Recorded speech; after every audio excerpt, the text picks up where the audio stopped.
नमस्कार दोस्तों, मेरा नाम है अमित और आप देख रहे हैं एजुदृष्टि यूट्यूब चैनल। दोस्तों, आज की इस वीडियो में बात करने वाले हैं हम लोग एनसीएफ 2005 के बारे में।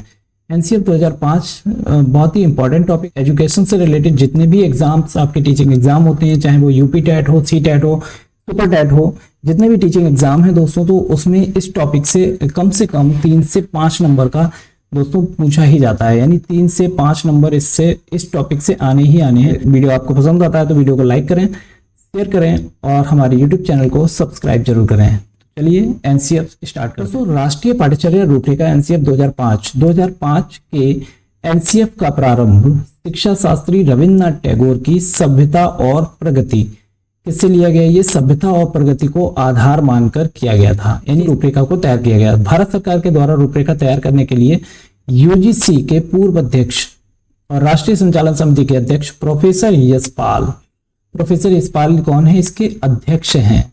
एनसीएफ 2005 के अध्यक्ष कौन है? प्रोफेसर यशपाल। इन्होंने 23 सदस्यों की समिति का गठन किया और इस समिति के द्वारा 21 राष्ट्रीय बिंदुओं को मद्देनजर रखते हुए 21 समूह का गठन किया गया।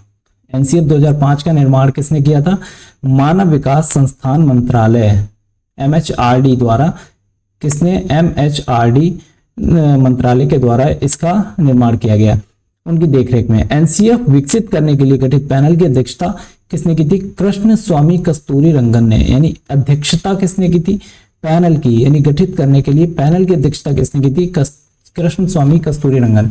और ये कौन थे? ये एनईपी 2020 के मसौदा समिति के अध्यक्ष भी थे। एनईपी दोस्तों आप लोग को पता होगा, न्यू एजुकेशन पॉलिसी जो है, नई शिक्षा नीति, उसके मसौदा समिति के अध्यक्ष थे और पूर्व के इसरो अध्यक्ष भी हैं। दोस्तों बात करते हैं उद्देश्य। कोई भी स्कीम जब लॉन्च की जाती है, जैसे एनसीएफ को लॉन्च किया गया, तो जरूर इसके कुछ ना कुछ उद्देश्य ही रहे होंगे कि उन उद्देश्यों को फुलफिल करने के लिए एनसीएफ 2005 का निर्माण किया गया। तो उन उद्देश्यों पर एक बार हम लोग देखते हैं, विस्तार से चर्चा करते हैं। पाठ्यक्रम को कम करके अत्यधिक बोझ के बिना सीखने की अवधारणा को प्रस्तुत करना है। यानी बच्चों को जो इतना बहुत ज्यादा भारी बैग जो हो जाता है, बहुत सारी बुक्स और बहुत सारी किताबें, कॉपियां जो हो जाती हैं बच्चों के लिए, तो उसको कैसे कम किया जाए, इस पे ये जोर देता है। और फोकस किस पे करता है? लर्निंग विदाउट बर्डन, यानी बोझ के बिना शिक्षा। तो विदाउट बर्डन बच्चों को सिखाना है। दूसरा पॉइंट दोस्तों देखते हैं। दूसरा पॉइंट क्या है? सभी बच्चों को बिना किसी भेदभाव के गुणवत्तापूर्ण शिक्षा मिले। यानी कि बच्चों के साथ भेदभाव नहीं होना चाहिए, ना ही स्कूल में ना ही कहीं पर बच्चों के साथ भेदभाव ना किया जाए और उनको कैसी क्वालिटी एजुकेशन मिलनी चाहिए, कैसी एजुकेशन मिले बच्चों को, क्वालिटी एजुकेशन मिले, इसलिए भी एनसीएफ का निर्माण किया गया। तीसरा पॉइंट है, पाठ्यक्रम की कार्यप्रणाली धर्मनिरपेक्षता, सामाजिक न्याय और समानता के अनुरूप होनी चाहिए। यानी पाठ्यक्रम जो सिलेबस है वो कैसा होना चाहिए? सिलेबस ऐसा हो जो किसी की भावनाओं को ठेस ना पहुंचाए, यानी किसी धर्म विशेष को लेकर के ना हो। समाज में सभी के लिए समान होना चाहिए और समानता, बच्चों में भी आपस में समानता के अनुरूप होना चाहिए, ऐसा सिलेबस किया जाए। और बच्चों का सर्वांगीण विकास, यानी बच्चों का टोटल डेवलपमेंट होना चाहिए, ठीक है ना। बच्चों का सर्वांगीण विकास करना है एवं उन्हें स्कूली शिक्षा से बाहरी शिक्षा को जोड़ना है। यानी बच्चों को जो भी स्कूल में आप पढ़ा रहे हैं वो बच्चों जो पहले से जानते हैं या उनके आसपास क्या चीजें हैं उससे रिलेट करके बच्चों को पढ़ाना है, ताकि बच्चे रिलेट कर पाए कि हाँ ये चीजें तो मैं जानता हूँ, ये चीजें मुझे पता है और कैसा होता है। बच्चों को मतलब जो है सिर्फ पढ़ाना नहीं है, उनको इस काबिल बनाना है, उसमें ऐसी स्किल्स को डेवलप करना है ताकि बच्चे जो हैं खुद से सीख सकें, है ना, सेल्फ लर्निंग कर सकें बच्चे। इस चीजों को विकसित करना होगा बच्चों के अंदर, सेल्फ लर्निंग को, ठीक है। एनसीएफ 2005 में शामिल महत्वपूर्ण पहलुओं में बच्चों की सीखने में रुचि, मूल्यवान महसूस कराना और सुना जाना शामिल है। स्कूल और पाठ्यक्रम को एक दोस्ताना कक्षा का माहौल बनाना चाहिए। दोस्ताना बनाने के लिए दोस्तों ऐसा नहीं सोचना है कि फ्रेंड बन जाने बच्चों के, मतलब बच्चों को डराना नहीं है। बच्चों को ऐसा नहीं लगना चाहिए कि मैं क्वेश्चन नहीं पूछ सकता है, बच्चों को कुछ समझ में नहीं आया तो बच्चे भयभीत होकर डर के बैठे हुए हैं कि मैम तो मारेंगे, सर तो मारेंगे, डांटेंगे। तो ऐसा माहौल नहीं होना चाहिए। बच्चे एकदम फैमिलियर होकर आपसे कोई भी क्वेश्चन पूछ सके। और बच्चों को सुरक्षित महसूस होना, सराहना, यानी कि बच्चों को ये बहुत ही महत्वपूर्ण है कि सराहना। बच्चे कुछ भी करते हैं, है ना, बच्चे अगर बहुत अच्छे से किसी काम को नहीं कर पाए फिर भी अगर उन्होंने कोशिश की है तो उनको मोटिवेट किया जाए, ताकि मोटिवेट जब हम करेंगे बच्चों को तो बच्चों के अंदर एक पॉजिटिव थिंकिंग आती है कि हाँ मैं इसको कर सकता हूँ। अगर पहले से ही बच्चों को सराहाया नहीं गया है, डिमोटिवेट कर देंगे तो बच्चा फिर करने से भी पीछे हटेगा, उसको ये लगेगा कि नहीं मैं तो कर ही नहीं सकता, है ना। तो बच्चों को ऐसा नहीं लगना चाहिए। छात्रों की शारीरिक, मानसिक और सामाजिक वृद्धि सुनिश्चित करना, यानी बच्चों की फिजिकल ग्रोथ भी होनी चाहिए, मेंटल ग्रोथ भी होनी चाहिए और जो सोशल ग्रोथ है, डेवलपमेंट है, वो भी होना चाहिए। तो ये तीनों चीजों पे हमें ध्यान देना चाहिए, ये एनसीएफ हमको बताता है। एनसीएफ के 5 मूलभूत सिद्धांत होते हैं। इन सिद्धांत ये बहुत ही महत्वपूर्ण है। कभी कभी सीटेट में इस प्रकार का क्वेश्चन आ जाता है दोस्तों कि इनमें से कौन सा एनसीएफ के 5 सिद्धांतों में शामिल नहीं है। तो ऐसे 4 ऑप्शंस आपके पास होंगे, उसमें से 3 होंगे जो शामिल होंगे, लेकिन एक ऐसा होगा जो शामिल नहीं होगा, तो उसको हमें सिलेक्ट करना होता है। ये 5 सिद्धांत हमको पता होने चाहिए। तो पहला क्या कहता है? पहला कहता है कि ज्ञान को बाहर जीवन से जोड़ा जाए। यानी बच्चों को जो भी उनको सिखाया जा रहा है वो बाहरी जीवन से उनको जोड़ के सिखाया जाए, रिलेट करके सिखाया जाए, ताकि बच्चा सोच सके उस चीजों को। ऐसी चीजें उनको बताई जाए जो बच्चा पहले से देख चुका है, जो बच्चा जानता है, उससे रिलेट करके ही उनको आगे की चीजें पढ़ाई जाए। ये रखने नहीं होगा यहाँ पर दोस्तों, यहाँ होना चाहिए रटने की प्रणाली खत्म की जाए। यानी कि बच्चों को रटने पे जोर ना दिया जाए। ऐसे पढ़ाना चाहिए स्कूलों के अंदर अब एनसीएफ के अकॉर्डिंग कि बच्चा रटे नहीं, बल्कि बच्चा खुद से क्या करे, सीखे, खुद से सीखे, चीजों को करके सीखे, है ना। सीखे और कैसे सीखे? करके सीखे। तो करके सीखेगा बच्चा, तो रटने पर जोर नहीं देना, हमें रटाना नहीं है बच्चे को, रटे नहीं, वो करके खुद से सीखे। ऐसे बच्चों को शिक्षा देनी चाहिए ताकि वो जल्दी से भूले नहीं। अगला है इसमें दोस्तों, पाठ्य पुस्तक पर केंद्रित ना हो शिक्षा। यानी शिक्षा जो है वो यानी बच्चों पे केंद्रित होनी चाहिए। कैसे होनी चाहिए? चाइल्ड सेंटर्ड, बाल केंद्रित शिक्षा, है ना। बाल केंद्रित होनी चाहिए। टीचर को ये नहीं सोचना है कि ये सिलेबस हमें कंप्लीट कराना, बस सिलेबस कंप्लीट हो गया, काम हो गया। नहीं, सिलेबस से नहीं, बच्चा कितना सीख रहा है हमें उस आधार पर पढ़ाई करानी चाहिए। ठीक है। कक्ष को गतिविधियों से जोड़ा जाए। गतिविधियां मतलब जो भी चीजें हमें पढ़ाना है तो उनको हम वहीं पर क्लासरूम के अंदर ऐसा माहौल क्रिएट करें कि बच्चा खुद से करे, यानी करके सीखे, है ना। वही बात आ रही है कि करके सीखे। ऐसा माहौल क्रिएट करना है क्लासरूम के अंदर कि बच्चा खुद से क्या करे, करके उन चीजों को सीखे। तो ये, और इन्हें लचीला बनाया जाए। लचीला मतलब जैसे बच्चों के अकॉर्डिंग ही उसको हम लोग चेंज कर सकें। ऐसा नहीं कि एकदम रिजिड बना दिया गया है कि कोई बच्चा बहुत इंटेलिजेंट है, कोई बहुत वीक है, तो हम वीक वाले पे ध्यान ही नहीं दे रहे, या उसको समझ में नहीं आ रहा तो उसको हम चेंज भी नहीं कर रहे। तो ऐसा नहीं करना। बच्चे को नहीं समझ में आ रहा है तो हमें ऐसा बनाना है कि सारे बच्चों को क्लासरूम में, चाहे वो बहुत होशियार बच्चा है या बहुत ही कमजोर बच्चा है, तो सभी के लिए समान रहे और किसी का अहित ना हो। अगर बहुत ज्यादा इजी बनाएंगे तो जो इंटेलिजेंट बच्चा उसको परेशानी होगी, उसको लगेगी तो मुझे सब आता है। तो ऐसा नहीं होना चाहिए, सभी के लिए बराबर होनी चाहिए। राष्ट्रीय महत्व बिंदु को पाठ्यक्रम में शामिल किया जाए। 2005 के महत्वपूर्ण बिंदु, इसमें कुछ पॉइंट मैंने एनसीएफ 2005 के अंदर से निकाले हैं, उन पर चर्चा करते हैं दोस्तों। पहला पॉइंट इसमें क्या है कि विद्यार्थी को रटने से मुक्त कराया जाए, है ना, जिससे उनका चहुमुखी विकास हो सके। चहुमुखी मतलब उनका सोशल डेवलपमेंट, कैसा social development, economical mental development और फिजिकल डेवलपमेंट, इस सभी प्रकार का डेवलपमेंट जो है वो बच्चों में हो, तभी हम कह सकते हैं कि बच्चे का कैसा चहुमुखी विकास हुआ है। तो विद्यार्थी को रटने से मुक्त कराया जाना चाहिए। तो नहीं, करके सीखने पर क्या होता है, बच्चे की हर दिमाग में सारी चीजें चलती हैं। यानी बच्चा ये खुद से सीखता है कि हाँ ऐसा मुझे करना है, ये तो मैंने वहां देखा था। आप मान लेते हैं आप किसी पौधे के बारे में पढ़ा रहे हैं, तो पौधे से रिलेट करके बच्चे को पढ़ाएं कि बच्चे पौधा क्या होता है, पौधा कितना बड़ा होता है, पौधा किस कलर का होता है ना, उसमें क्या क्या पार्ट होते हैं। यानी प्लांट के पार्ट्स के बारे में अगर पढ़ाएंगे तो क्या क्या होता है, तो बच्चा बताएगा उसमें पत्तियां होती हैं, उसमें टहनी होती है, उसमें फूल लगता है, फल होते हैं। तो ऐसे बच्चों को पढ़ाना है ताकि बच्चा रटे नहीं, क्या करे, खुद से एनालाइज कर सके, विजुलाइज करके सीख सके कि हाँ ऐसा मैंने देखा है और ऐसा होता है। शिक्षा कैसी होनी चाहिए, बाल केंद्रित होनी चाहिए, यानी बच्चों पर डिपेंड होनी चाहिए। चाइल्ड सेंटर्ड एजुकेशन पर ये जोर देता है क्या, एनसीएफ 2005। ये क्या कहता है कि बाल केंद्रित शिक्षा होनी चाहिए। भारत सरकार के एमएचआरडी की पहल पर प्रोफेसर यशपाल की अध्यक्षता में यह समिति बनाई गई थी। ये हम लोग देख चुके हैं पॉइंट। पाठ्यक्रम ज्यादा से ज्यादा व्यवहारिक होना चाहिए, व्यवहारिक मतलब फैमिलियर होना चाहिए।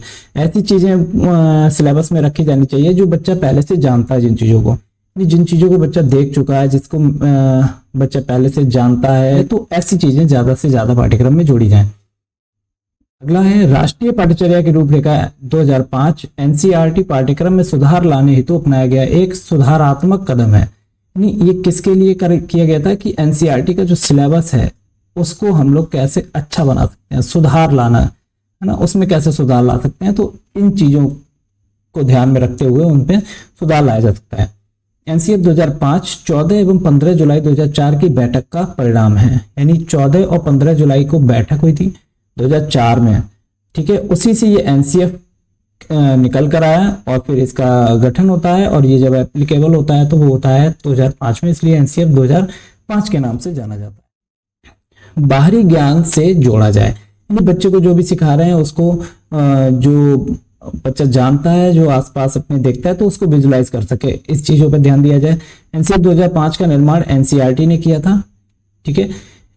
राष्ट्रीय पाठ्यचर्या रूपरेखा 2005 के अनुसार भाषा बच्चे की मातृभाषा में होनी चाहिए, यानी प्राथमिक स्तर पर तो वो बच्चे को किस में करानी चाहिए, वो उसको मदर टंग में करानी चाहिए, मदर टंग में, ठीक है, ताकि बच्चा इजीली सीख सके। और इसमें 3 प्रकार की भाषाओं पर जोर दिया गया है दोस्तों। पहला तो है हिंदी भाषा, दूसरा आ जाता है इंग्लिश, और तीसरा आ जाता है दोस्तों जो लोकल लैंग्वेज होती है, यानी क्षेत्रीय भाषा जिसको कहते हैं, तो लोकल लैंग्वेज। इन 3 प्रकार के लैंग्वेजेस के बारे में एनसीएफ जो है जोर देता है। अगला देखिए दोस्तों, एनसीएफ 2005 के निदेशक प्रोफेसर कृष्ण कुमार हैं। इसके निदेशक अगर पूछ ले तो कौन है, कृष्ण कुमार, प्रोफेसर कृष्ण कुमार। शिक्षण सूत्र ज्ञात से अज्ञात एवं मूर्त और अमूर्त की ओर होगा। तनाव मुक्त शिक्षा का वातावरण देकर शिक्षा देनी चाहिए, यानी वातावरण कैसा होना चाहिए, तनाव मुक्त होना चाहिए। बच्चे के अंदर बिल्कुल भी तनाव नहीं होना चाहिए, एकदम स्ट्रेस फ्री होकर एजुकेशन बच्चों को मिलनी चाहिए। अभिभावक को यह संदेश दिया जाए कि छोटी उम्र में निपुणता की आकांक्षा रखना गलत है। ये बहुत ही महत्वपूर्ण पॉइंट है दोस्तों, इस पे जरूर डिस्कस करने की बात है कि अभिभावक को यह संदेश दिया जाए कि छोटी उम्र में निपुणता की आकांक्षा रखना गलत है। यानी बच्चों से बहुत से पेरेंट्स क्या होते हैं, बच्चों से इतना फोर्स करते हैं कि 89% क्यों आए, 98% क्यों नहीं आए, है ना, परसेंटेज को लेकर के बच्चों से बहुत ज्यादा अपेक्षाएं रहती हैं, ठीक है, आकांक्षाएं रहती हैं पेरेंट्स की। तो ये चीजें नहीं होनी चाहिए। अभिभावक को क्या समझना है कि हमारा बच्चा चीजों को सीखे, है ना कि वो क्या है, उसके रिजल्ट या रिपोर्ट कार्ड पे इतना ज्यादा विचार नहीं करना चाहिए। रिपोर्ट कार्ड तो बात की बात है, पहले उसको क्या होना चाहिए, उसकी जो स्किल्स हैं वो डेवलप हो, है ना, स्किल्स डेवलप हो, बच्चा चीजों को समझे और सीखने के योग्य बने। जब ऐसा होगा तब बच्चे के अंदर ये सारी चीजें भी डेवलप हो जाएंगी और बच्चा खुद से पढ़ाई भी करना स्टार्ट कर देगा। बालक को क्रिएटिव बनने का पूरा मौका दें, यानी क्रिएटिविटी होनी चाहिए बच्चे के अंदर। और ये सब कब आएगी, ये तभी आएगी जब बच्चा खुद से चीजों को करेगा। एनसीएफ 2005 शिक्षक के प्रति दृष्टिकोण। एनसीएफ शिक्षकों के बारे में कुछ दृष्टिकोण रखता है, यानी शिक्षक ज्ञान का स्रोत नहीं है, केवल सुगम करता है जो चीजों को सरल करके बताएंगे। यानी टीचर जो है वो ज्ञान का स्रोत नहीं है, एजुकेशन का कोई ऐसा मीडियम नहीं है टीचर, वो सिर्फ सुगम करता है, यानी चीजों को बच्चों के लिए क्या, बच्चों के लिए चीजों को क्या करेगा, आसान बनाएगा, ताकि बच्चे क्या है, आसानी से चीजों को क्या करें, सीख सकें, है ना। तो वो सिर्फ क्या है, सुगम करता है, सिर्फ सुगम करता है। कौन, टीचर क्या है, सिर्फ सुगम करता है, जो बच्चों को क्या करेगा, आसानी से चीजों को सिखाने में क्या करेगा, मदद करेगा, ठीक है, ये एनसीएफ कहता है। एनसीएफ का बालक के प्रति दृष्टिकोण क्या है, ये जानते हैं। प्रत्येक बच्चों में सीखने की गति अलग होती है ना। कोई बच्चा बहुत जल्दी चीज़ों को कैप्चर करता है, कैचिंग पावर बहुत अच्छी होती है, एक बार बताने पर ही बच्चा सीख जाता है। कुछ बच्चे ऐसे होते हैं जिनको बार बार बताना पड़ता है फिर भी बच्चा नहीं सीखता। तो बच्चों की जो सीखने की गति होती है वो क्या होती है, अलग अलग होती है। तो हर एक बच्चे में करिकुलम भी अलग होना चाहिए, यानी करिकुलम क्या, जो भी एक्टिविटीज हैं, क्लासरूम एक्टिविटीज हैं, वो भी कैसी होनी चाहिए, अलग होनी चाहिए। ऐसा नहीं है कि आपने जंबल वर्ड्स दे दिए क्लासरूम के अंदर। जो अच्छा बच्चा है, जो समझता है चीज़ों को, बच्चे सभी अच्छे होते हैं नो डाउट, लेकिन जो इंटेलिजेंट है, जिसका माइंड कैचिंग पावर अच्छी है, तो वो क्या करेगा, वो चीज़ों को विजुलाइज करके वो चीज़ों को जल्दी से एनालाइज, उसके सबकॉन्शियस माइंड से चीज़ें पहले से बाहर आ जाएंगी और वो समझ जाएगा, वो उसको इजीली कर सकता है। लेकिन जो बच्चा वीक है, जो बहुत धीमे से समझता है, धीमे धीमे से उसके दिमाग में चीजें आती हैं, तो वो उतनी जल्दी नहीं कर पाएगा। तो करिकुलम भी कैसा होना चाहिए, हर बच्चे के आधार पे होना चाहिए। कमजोर बच्चों के लिए वैसा करिकुलम बनाया जाए जो वो उसको कर सकें, और जो इंटेलिजेंट है उनके लिए अलग प्रकार का करिकुलम किया जाना चाहिए। शिक्षक को चाहिए कि वह बच्चों को अपने हिसाब से सीखने का मौका दे, यानी फोर्सफुली, है ना, फोर्स देकर आप किसी बच्चे से कोई भी काम नहीं करवाएं। ठीक है, बच्चों को क्या करें, फ्री कर दें, ताकि वो अपने आप से क्या करे, करके सीखे, खुद से करके सीखे चीजों को। और इसमें जब बच्चा करके सीखता है तो बहुत सी गलतियां भी होती हैं, है ना।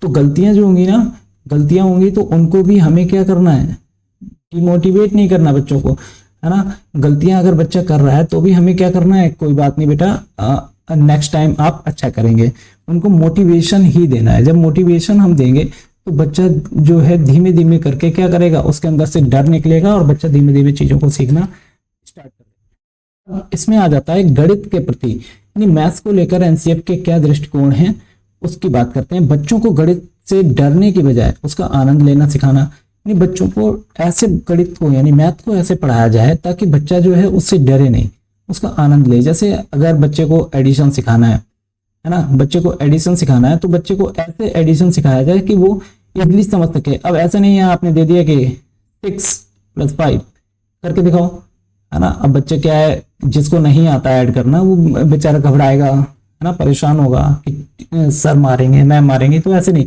हमको क्या करना है, बच्चों को जैसे चीजों को करके सीखने में आनंद देना है। काउंटिंग्स तो आती हैं, बच्चों को काउंटिंग्स सिखाई जाएंगी पहले।